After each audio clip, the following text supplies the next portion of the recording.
Hey guys, Steven here, Fanatic Perspective. I'm still processing what we just watched on Sunday Night Football. Micah Parsons returned to Dallas. I know Jerry Jones got exactly what he wanted. I really feel that way. I mean, the drama, the play from the Cowboys, the heart that the Cowboys showed, no one gave them a shot all week. You had people like Dan Orfalowski on TV and all these people on ESPN saying that they're going to get blown out, they're going to get boat race. Um, every narrative under the sun. No one gave this team a chance, so they definitely deserve credit there. But the game within the game, this was to go from where it looked like we were going to get blown out in the first quarter. Every game this year, it looks like we can't stop a nosebleed. You get whatever you want, whether Eagles game, it was quarterback run game with Jalen Hurts. The Giants home opener, which I attended, Russell Wilson goes crazy. He's no longer their starting quarterback. The next week, Caleb Williams goes crazy in Dallas, or in Chicago, excuse me. And CeeDee Lamb goes down, and Tyler Booker goes down. And now we're coming back home for our second home game against Micah Parsons. And we start out with the same, we're giving everything up. And then the block kick happens. The block extra point happens. And from that point forward, through halftime, we go on a 16-0 run. What's up, ZT? Dak's balling. Dak's balling. Like, if you're hating at this point, I've always said Dak Prescott is my litmus test for who knows ball. But now at this point, even the people that don't like Dak or feel some type of way about Dak have acknowledged at least this season they feel as though he's clearly playing at a very high level. That's the people that either don't like Dak or he's not the most favorable. But yeah, but anyway, just painting the picture here from where my head is at as a Cowboys fan, because ties are weird. I hate ties. Now I'm not like dejected because we didn't lose, but we didn't secure victory. And we had moments, we had opportunities to secure victory. Did I expect us to win this game tonight? No. I did not. I normally, even on our pick'em league, I normally pick the Cowboys even when I don't even feel good. This was like the rare time where I was like, nah, there's too much we still got to figure out with this defense and trying to keep up with a Green Bay team. Now it's very real the problems that Green Bay has offensively with their offensive line, but they caught rhythm, especially in their run game with Josh Jacobs. So both teams offensively were going up and down the field. And both teams only had one possession in overtime. And maybe we have to revisit that and figure out how that's got to work. But yeah, we'll talk about personnel here in a second. What's up, Brand Dog? What's up? What's up, man? We'll talk about personnel here in a second. I'm still shocked at what we watched. I'm shocked. Do you understand what it's like as a fan to go from watching? We've been asking. We've had. Let me center myself here, because there's so many things running through my head. But let me center myself here so I can articulate this point. Here it is. We have been asking to see a modern offense with Dak, with CeeDee, the pieces that we do have, the money where it is at, right? Tyler Smith, Tyler Guyton, we've invested obviously first round draft capital in our offensive line. We've been asking to see a modern schematic, all the pieces we do have. We re-signed Cavante Turpin. We went and traded for George Pickens. And, kind of it went hand in hand with, okay, Brian Schottenheimer is going to be elevated to be the head coach. We're bringing in a Connor Riley. We're bringing in a Clayton Adams. We are going to modernize this thing. And damn it, they've done it. at least through 4 weeks. And tonight, I thought Shoddy was at his best from the second quarter forward and really got into a rhythm with not just play calls, but play design. The play design, like you look at our play design, it's like, wow, the Cowboys really are in 2025 offensively. I've never been able to say that under Jason Garrett, Kellen Moore, or even Mike McCarthy. Now, there were times under, and the reason why all those guys, they were all hamstrung to the old Air Coryell stuff tied back to Jason Garrett. So no one ever really got to just run their stuff. Like, this is Shoddy, Clayton. Like, I give them full credit. We are finally running a modern system. But we're running that, and we're seeing the fruits of that. This team has now scored 40 points twice in 4 weeks. And we're sitting here married to one of the worst defenses I've ever seen in my entire life. They are married to bums. They are married to Jags on that other side. Now, is every single person on the Cowboys defense a bum? Is every single person on the Dallas Cowboys defense a Jag? No. We got some young guys that are going to be good players. Donovan Ezra, who's not ready yet, he will be a good player. He's still better than the Jags that are out there. James Houston obviously can make some plays. Is he a full-time defensive end? Probably not, but he should be playing more than the snaps that he gets because at least he can do something. But you have people like Jack Sanborn who are like, I might be faster than Jack Sanborn. He's that slow and unathletic. God bless his mind. But I don't know if these people thought he was going to be Sean Lee. You got to be a certain level of athlete to play in this league. I don't see it. Then you got other guys who do have athleticism, but they don't know what they're doing. We can't get communication right. I really don't know what they work on in practice all week to where we're not even seeing improvement. We're still seeing bust, things of that sort. Now, we also have guys out there like Deron Bland who are playing injured. Trayvon Diggs is not healthy. So we have two corners who are playing, but they're not healthy. And then you got Jags out there like Reddy Stewart's a Jag. Reddy Stewart's a Jag. He's out there, right? Malik goes down. Wanye was fine. Wanye came in. I didn't see anything go crazy with Wanye. I think maybe he should be playing more. Donovan Wilson, Kenneth Murray, some of y'all want to gas him up because of his speed and everything. Sure, but he's not being used correctly, in my opinion.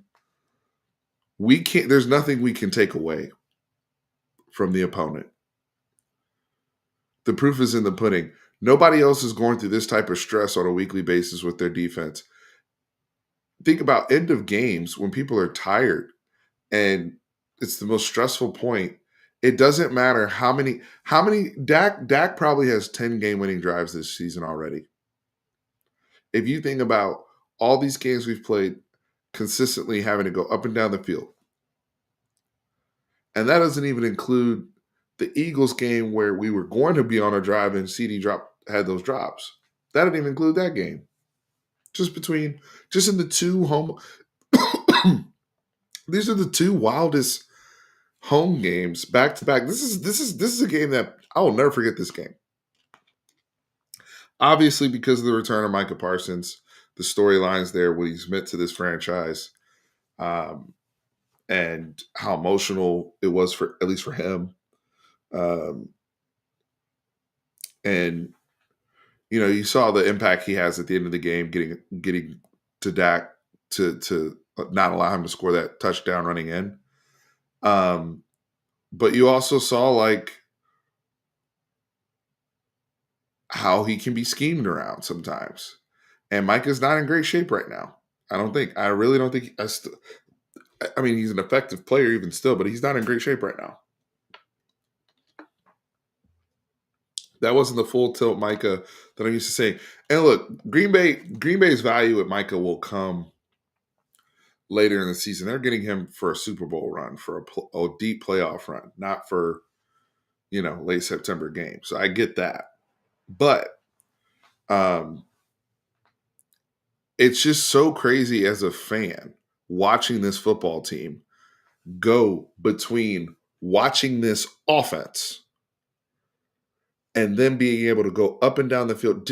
Green Bay is a good defense. Green Bay's a good defense. I know some guys got banged up tonight, but damn it, the Eagles have a good defense. The Eagles have a good defense. The Eagles are undefeated. They beat Baker Mayfield today. Now Baker didn't have Mike Evans. He didn't have Chris Godwin. He's missing some guys, but they beat a really good Tampa Bay team at Tampa Bay, and Baker moved the ball at the end. But like Dak and them had, they went and beat Kansas City. Kansas City went belt to ass on Baltimore today, and Mahomes, and the Eagles locked them up. Like Dak and them were moving the ball all over the Eagles defense. But we cannot play complementary football at all with this group. And you saw in the Chicago game, if we have some injuries or we hit some stalls or an unfortunate situation here and there where ball tips or whatever, like the margin for error is so slim. And so it's hard for us to really appreciate how good and efficient our offense is. It's really difficult to appreciate because here's the thing: Green Bay can fool you. New York Giants can fool you because they racked up numbers against this defense. Those are hollow numbers when you compare it to the rest of the league. Green Bay only scored 10 points last week against Cleveland. Cleveland has a solid defense, but you saw Detroit handle their business. That ain't no problem. Divisional rival for Green Bay. Detroit handled their business no problem. Detroit was still able to move the football. So these people are racking up numbers, and people will continue to rack up numbers against this defense until something dramatic changes or next season happens. But a tie is crazy. What's up, Drew? A tie is crazy. So look, I actually liked Jack Eberflus. I liked him when he was here. Or not Matt Eberflus. Excuse me, it's late. So this isn't going to be the longest live in the world, but we just talking ball right now. I do like Matt Eberflus. I do. But look, this is really bad. And I know Zimmer got off to a slow start. Typically, it seems like recently the defensive coordinators here, outside of maybe Dan Quinn, have really gotten off to slow starts here as DCs. Maybe looking back at it, you keep one of these other guys that were on DQ staff to keep things the same continuity wise, because they're running something completely different from what they ran before, even before Zimmer. And I just don't understand, as professional football players, how you can't get comms right week over week with the same people playing back there. They've had some shuffle. But for the most part, the safeties, until Malik Hooker went down, you've had the same safeties back there every week. How are you still consistently having comms issues? I mean, we started the game with Matthew Golden catching that deep ball, and he almost ran into who? Heath? It was either Heath or Dobbs. Like, you guys gave up. What was the score at that point? It was 34. I think when Green Bay made it 37-34, right? Before we got to whenever we tied it or whatever, when they made it, I guess it was 34-30, whatever it was. The scores were just running over. But whenever they did that, it's 3rd and 10. We're hoping, hey, let's hold these guys to a field goal. We give up a touchdown on post. Yeah, it was 37-34, I think. It was 37-34 because we went to overtime 37-37. So it was 37-34, right? And they're able to get that field goal at the end of regulation.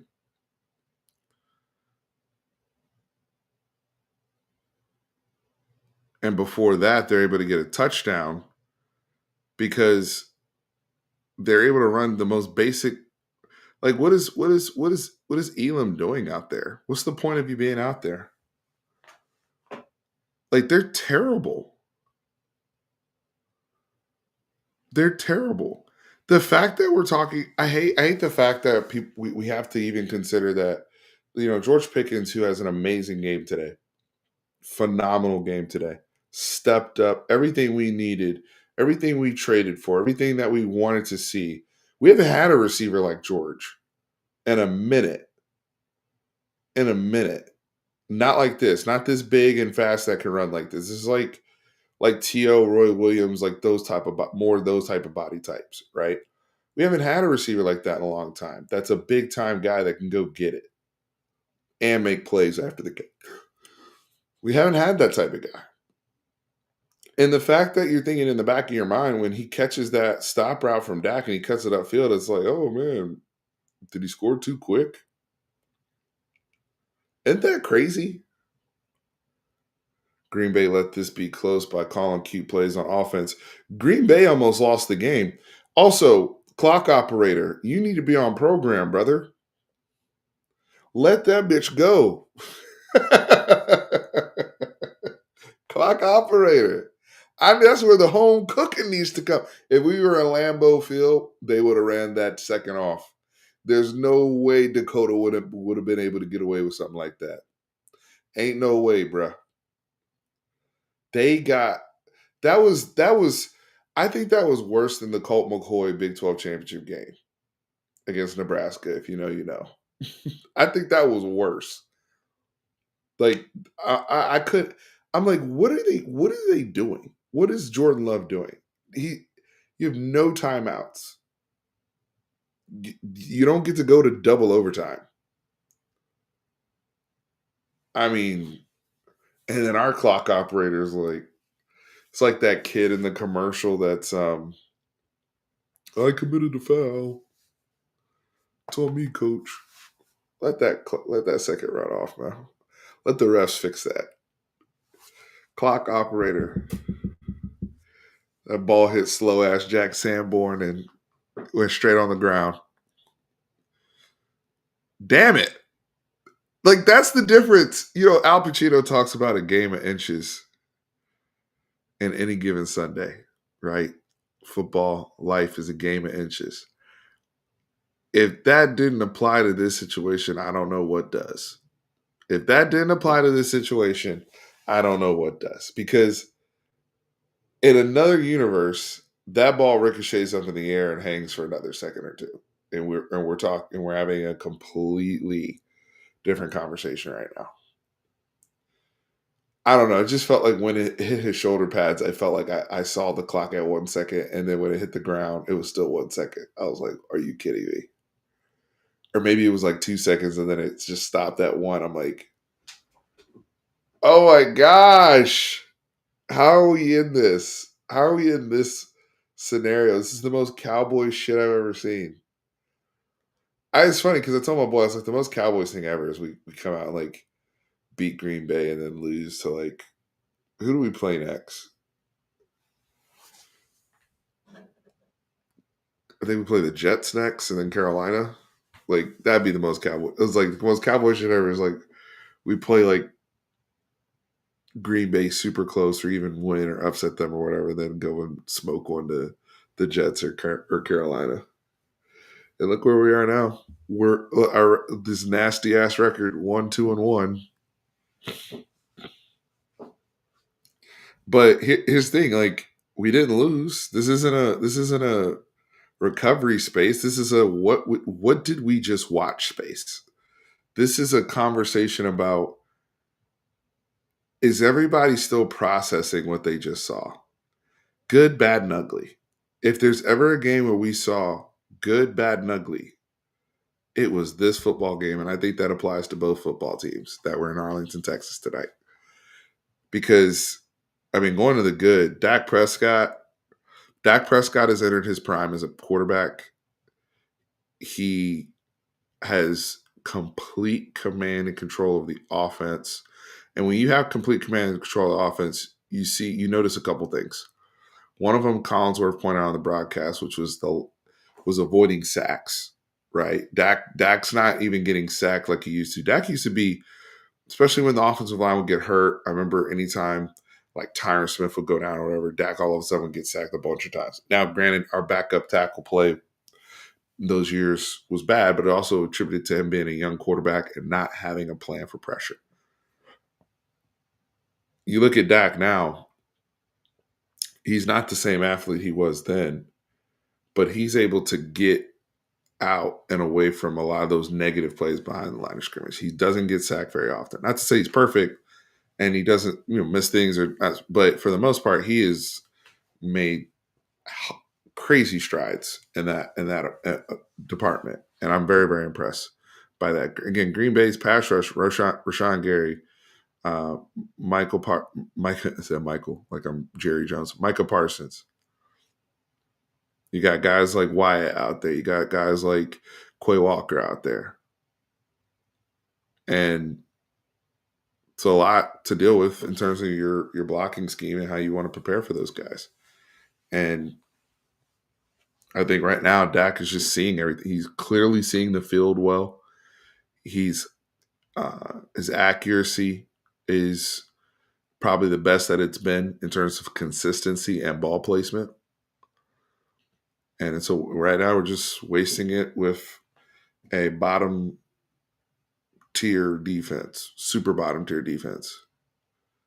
So anybody that's injured right now, like the Overshones of the world, y'all are more than welcome back whenever you can get here. But this defense needs a complete overhaul, including the coaching staff in the offseason. But for now, because of what you're paying Dak and what you're paying CD and what George Pickens hopes to earn and even what Javonte Williams will command, you got to try to have a sense of urgency with this group.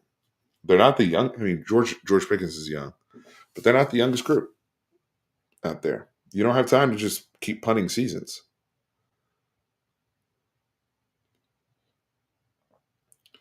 Micah's tackle reminded me of Romo scrambling against the Seahawks in the wild card game that year. I think it was 2006 when Romo fumbled the snap. That's kind of what, even though Dak didn't fumble anything and he was just but it was like kind of running a similar direction. It was interesting.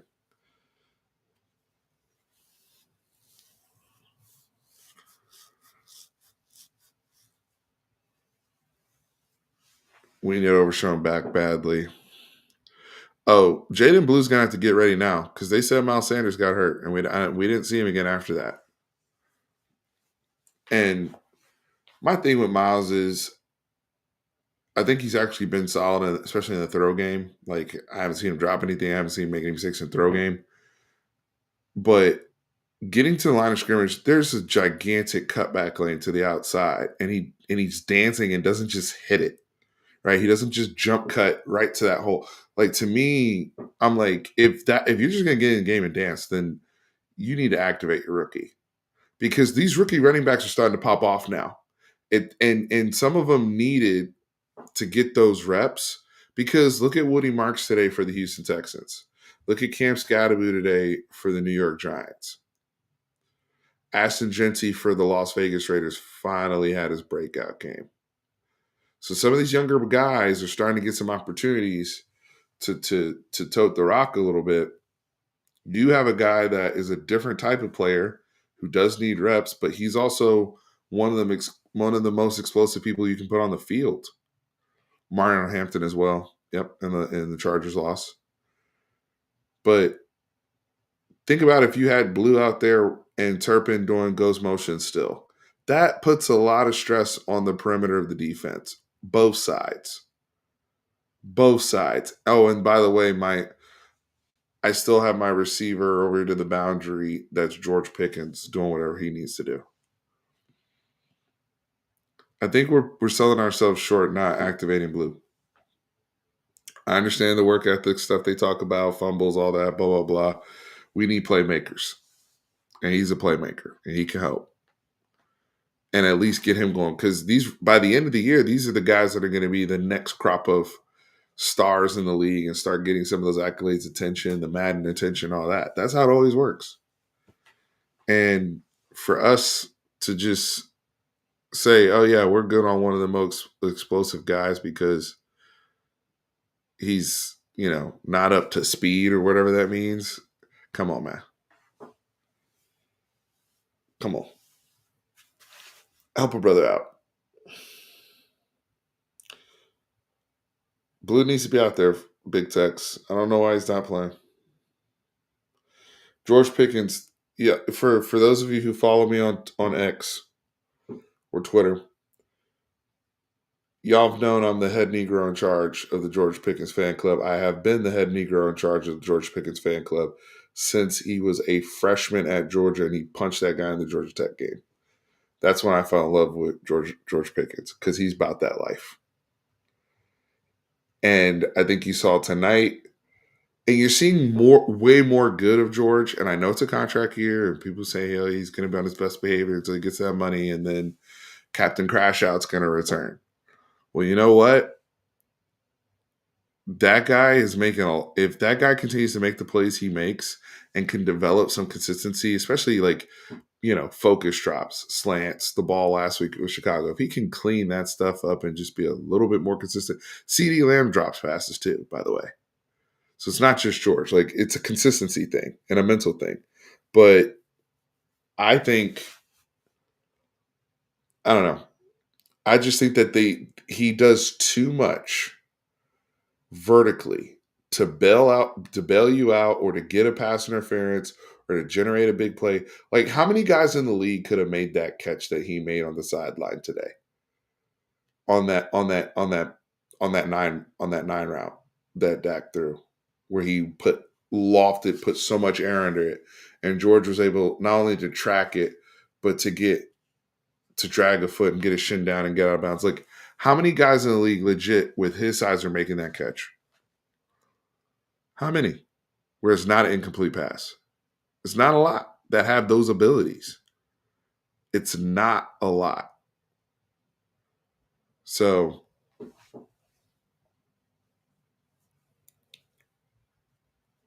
we want to continue to keep him going. Should have been more aggressive after that huge throw from Dak to Tolbert. By the way, that was one of the most impressive throws of Dak Prescott's career. That's going on his highlight tape. And I know it didn't result in a win. I know we didn't score a touchdown on that drive. I wish we could have.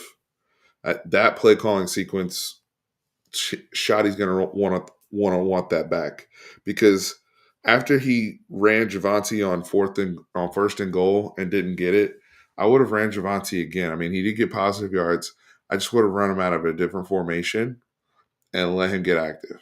But I don't agree with all of a sudden just drop back pass so you kick a field goal, or just trying to throw the ball off these looks. Like, that's really, really tough. And you've what is your identity, Brian Schottenheimer? If you say you want to be this identity of we're going to be physically led, especially on the road, and run the football, then you got to be able to trust your guys to do that in overtime.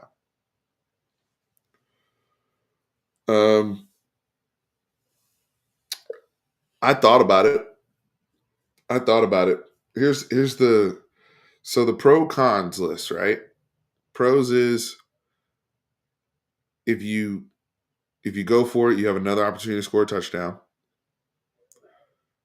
And obviously that's the most insurance you can have, because remember, with the rules, the other team gets the ball no matter what. And obviously we're concerned at that point about our defense being able to slow this offense down at all, right? From from Green Bay. Like, we just had it was like, man, I don't know if we're going to be able to slow them down at all. Right. So I definitely would have thought about it. The other side to it, though, is, do I have a play that is 80% chance or better? Because if I don't get this, that field goal is also my insurance, so I don't lose the game, which it ended up coming out to be, right? Literally that. It's also insurance so I don't lose the game. And if my defense really stands on business, they can get a stop. I mean, they did get them down to 4th and 6 on their side of the field, guys. And our boy Matthew Golden came up clutch and got open. But that defense did get them in the 4th and 6. Now they give it up every single time, no matter what. And we can look at the advanced scores or advanced stats, but I mean that's the reality of the situation. I mean, it's hard to say. I don't know if there's a right answer. I mean, Green Bay went, look at that, guys, 10 of 14 on third downs. 10 of 14 on third downs. Luckily, like Collinsworth and Tirico were saying, the Cowboys, while their third down conversion rate wasn't great, we were doing a lot of our work on first and second down. And I think that's what happens when you establish a solid run game with Dak Prescott. These are the results you can get, and this is how you can play ball. Because Javante's running hard, 20 carries, 85 yards, honestly doesn't do him justice to what he was doing. And then you have all the other complimentary window dressing type stuff off of that they showed, right? So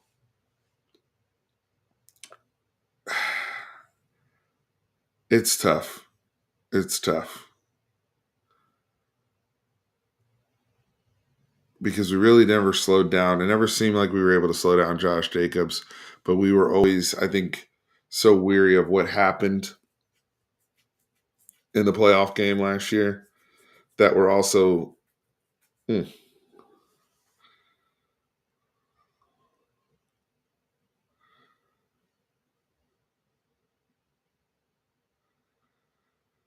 that Dak throw, man, though, that Dak throw to Tolbert, that's top 5 throw of his career. That's one of the best throws anybody's thrown um, all season. That was insane. That was insane.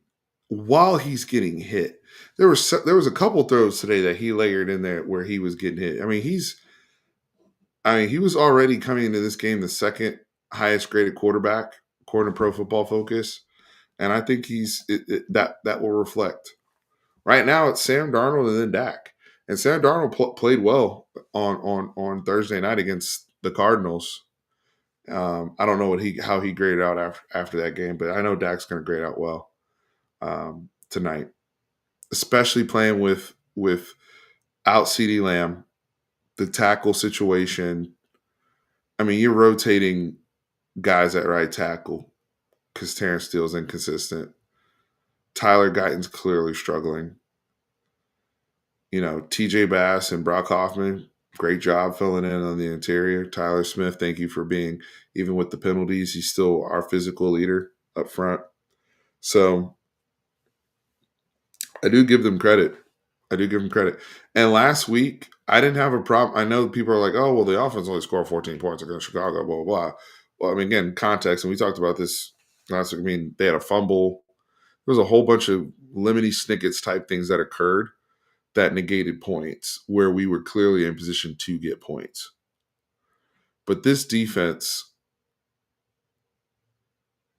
every single time they get even close, they can't string together 4 or 5 straight good snaps where everybody executes and does their job. That's the problem. Like every other snap, something horrendous is going to happen, or somebody's going to miss something, or a call's not going to get made for us to adjust to the personnel. And now we're playing off our back foot, or we have 2 people running to the flats when somebody has deep third, and it's a coverage bus. I don't know how you fix it. But I also know, like, even with the comms issues, they don't have great personnel. Like, Jack Sanborn's not a starting NFL caliber linebacker, in my opinion. They'll eventually get DeMarvin Overshown back. But you guys got, like people like, you know, Marquise Bell ran that thing back today, but he's been more of a special teams type guy. Like, you guys got a lot of fast special teams type players. But I don't know.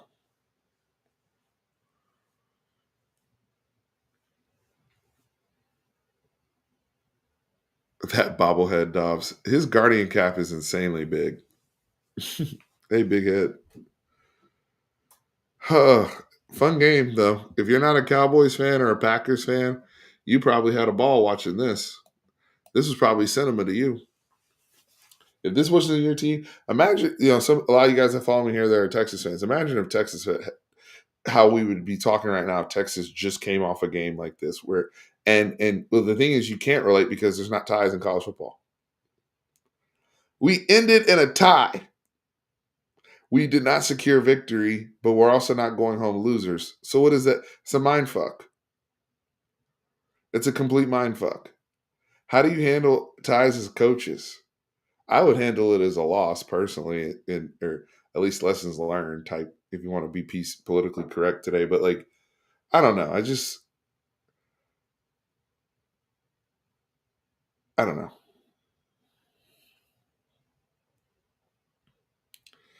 Clowney looking like a Jag with his jersey number. Oh no.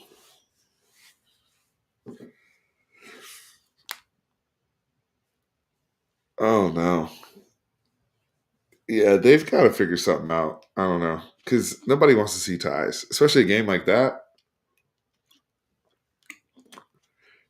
The thing, though, this is why I think it's still one of the most insane ties. And I put this in the thumbnail caption. They said it's the second highest scoring tie ever, right? Like 40 to 40 is crazy. Both people aren't scoring like that in the NFL, by the way. That's not normal. And the Cowboys are involved in these games every week. We're not even in the same league, guys, with everybody else. Everybody else eventually, occasionally, or if they're playing a really bad team, they'll pop. But like, Buffalo and everybody loves Buffalo and wants to pick them to win the Super Bowl. They played the Saints today at home, and it was 31-19. Like that's high scoring in this league. Not no 40 to 40, bro. Our shit is cartoonish. 40 to 40, and we got to fight like hell to get that 40. Whereas other people, it seems like whether it was the Bears game or today, that other people are just able to get chunk yardage almost at will, and there's nothing we can do about it. And can't all these teams all have dynamic playmakers at receiver and shit? Like, come on. At some point, it's y'all are part like the personnel, and that's what I was getting to. The personnel is not good enough on the Dallas defense. That's the problem. Even more so than the coaching. The coaching, I think at the NFL level, there's a lot you can do coaching. There's a lot you can hide. But at the end of the day, the day ends, number one. But number two, at the end of the day, you have too many guys on your defense. There's not one person on your defense that a defensive coordinator has to stay up late at night trying to figure out what to do that can even remotely try to come up and make a play like Micah made at the end on Dak. You don't have a guy like that. You don't have a game wrecker. There's some good players. There's some guys playing some good ball on this defense, and some guys we're going to be excited about. Mozzie Smith made a play today. Osa Ziggy was around there. We had some guys making some, some big tackles on a third down or whatever, but that's not enough. It's not enough. It's not enough.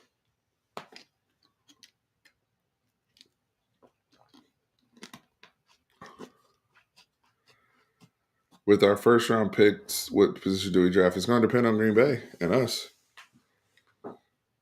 It's going to depend on how well they do.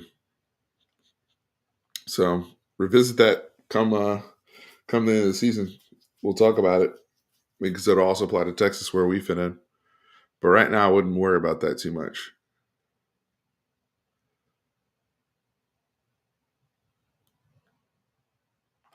Mozzie making a play felt like a Rudy moment. Y'all need to stop.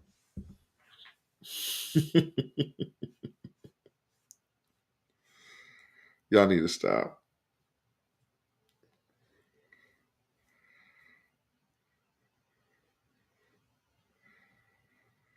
Oh my gosh. I'm exhausted, guys. So this is how do we process this? How do we process this? I think Jerry got what he wanted. A 40-40 tie is wild. Dak deserves better. This offense deserves better. Moving forward, Jets and onward, I'm excited to see this offense continue to cook. And what can they build on? How much more can they add in? Can the offense continue the same flow when CeeDee Lamb comes back? Like the fact that we scored 40 points today with no CeeDee Lamb is a big deal for the long-term vision if we're able to get any type of help and complementary football from the defense. Because I don't know what you can solve there and how to fix it and all that. We're going to have to talk to some people behind the scenes and figure out, you know, if there's some other guys that they're going to be considering or what they're trying to work on, and they just can't. It's just not clicking. You had, I mean, especially like the Georgia kids. Like when we played them, they were fast as hell. They were big and fast and smart. That's what I remember. And so to hear about guys not even being able to pick up the playbook or understand what's going on or understand these keys and they have to be told over and over again, that's not a good sign. It's not a good sign.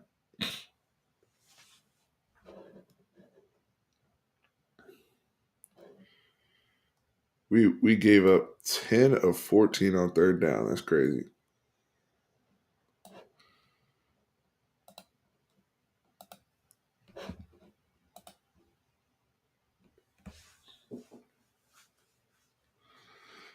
I think no, I appreciate it, ZT. I think with Turpin, yes, you want to keep getting him work, but this is now the second game in the last 3 weeks where he's left the field for some sort of injury or something that happened.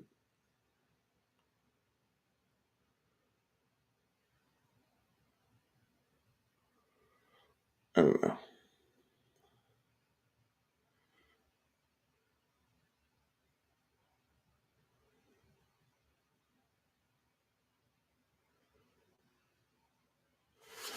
George Pickens, man, welcome.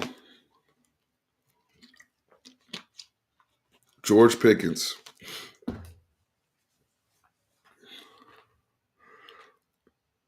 No, I'm sorry. I was talking about the Georgia kids on Green Bay, like Quay Walker and Wyatt and those guys.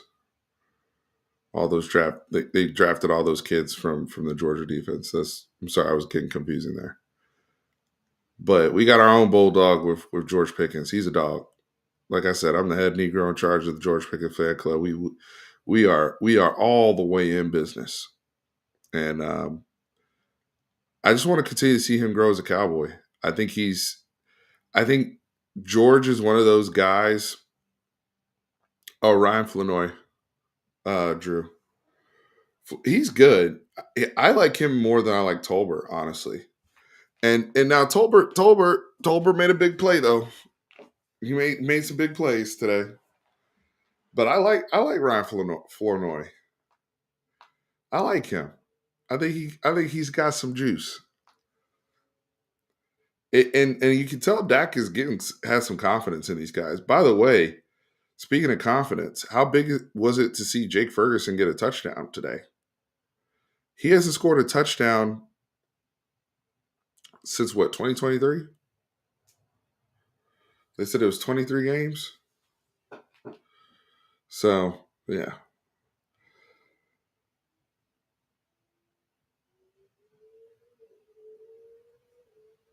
And then Turpin's gotten better. Turpin's gotten better too. I was impressed with Turpin.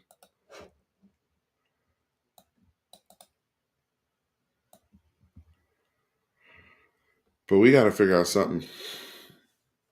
Because I know. So we'll watch the Jets tomorrow. The Jets run a very similar. I mean, they're remember Aaron Glenn from Detroit Lions, but he brought over some of the offensive guys from there to install Ben Johnson's offense. What they were doing there in Detroit, so that's what they run up there with the Jets. And we're gonna have to deal with Justin Fields and his legs. We're gonna have to deal with Garrett Wilson. At least we'll be able to really watch them tomorrow night when they play Miami. But this defense has to figure out what can they do well. Like what can we hang our hat on. Again, individual guy like Kenny Clark made some plays today. Good for him. Osum was clearly making some plays. Like James Houston, like there were clearly some guys individually that stood out. No doubt about it. No doubt about it. But collectively as a group, especially as a group on defense, you got to be connected. You got to stay together. Oh, we're full Bengals, 100%. We're full Bengals right now. And we're missing our chase. Right now we have our T. Higgins, and we're missing our chase. And we're still up here trying to get 40 a game just to survive. We have to score 40 points a game to survive, Cowboys fans. Do y'all hear me? I know y'all see it. So, hey, tonight, I'm still processing. I want to talk to some more of my friends that are Cowboys fans, see what's going on. But yeah, wild, wild, wild, wild, wild game. But I'm proud of the team, though. I'm proud of them. I am proud overall, and I'll end it here. I am proud of them, even though they didn't get victory today. People were really writing off this team already and saying, we know the defense sucks. That you can't hide that, but the way that they were talking about the whole football team is, like we're bottom tier, like we're Carolina or something. Like that's not the truth. Now we have to play those teams. We have to play those teams. So I say that now, and then 2 weeks later, and then we're sitting here pissed off that we lost to Carolina. So let me be careful. But in terms of what we've been seeing from the usual suspects executing their stuff, winning games, moving forward, like the Rams, the Eagles, and whatnot, we're seeing that consistency with our offense. And we obviously have the kicking game. So it's one massive element on this team left that needs to be rectified, and it's the defense. At least to get to a level of where you're just serviceable. So I agree, CT. Don't get caught sleeping in versus the Jets. Excuse me. Yeah, I definitely need to get some rest. It's been late. What a night. What a game. 40-40. Let me know in the comments how you feel about it, how you're processing things, what your takeaways are, good, bad, or indifferent. I'd love to chat up with y'all. But we'll be back. Micah's, good, God bless him, came back to Dallas and left here with a good old brotherly tie. So, all right. I'll be back this week. Pieces. Have a good night.